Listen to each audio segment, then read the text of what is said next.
ধানের শীষের জোয়ারের বিপক্ষে আমাকে স্বতন্ত্র লড়াই করতে হচ্ছে। এটা সরাইল আশুগঞ্জের মানুষের নির্বাচন, এটা আমার ভোট না। আশুগঞ্জকে নিয়ে আমার যে পরিকল্পনা, আমাদের যে পরিকল্পনা, আমরা সেটা বাস্তবায়ন করব। এত বড় দল, তাদের অনেক ব্যস্ততা দেখেছি, সেটা ৩০০ আসনে প্রার্থী আছে, তারপরে জোটের সঙ্গে আলোচনা আছে, তাদের এখন অনেক কর্মব্যস্ততা, আমাদেরও অনেক কর্মব্যস্ততা। আমার এই দুটো উপজেলায় মানুষের প্রার্থী হিসেবে জিতে আসতে হবে। এটা সরাইল আশুগঞ্জের মানুষের নির্বাচন, এটা আমার ভোট না, এটা তাদের ভোট, আমি প্রার্থী না। সরাইল আশুগঞ্জের মানুষ এই আসনের প্রার্থী। সুতরাং আমি যদি এমপি নির্বাচিত হই, আমি বিশ্বাস করি আমার 5.5 লক্ষ ভোটার যারা আছে তারা নির্বাচিত হবে।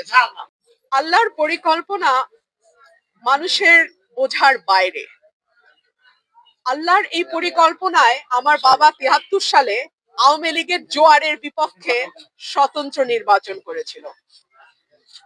রব্বুল আলামিনের কি অদ্ভুত পরিকল্পনা, 2026-এ এসে ধানের শীষের জোয়ার। আকিজ নিয়ে এলো বিশ্বমানের বেবি ডায়াপার মাম্মাম, কটনে সফট ম্যাটেরিয়াল, বাবুকে দেবে র্যাশ ফ্রি সুপার কমফর্ট। এর বিপক্ষে আমাকে স্বতন্ত্র লড়াই করতে হচ্ছে।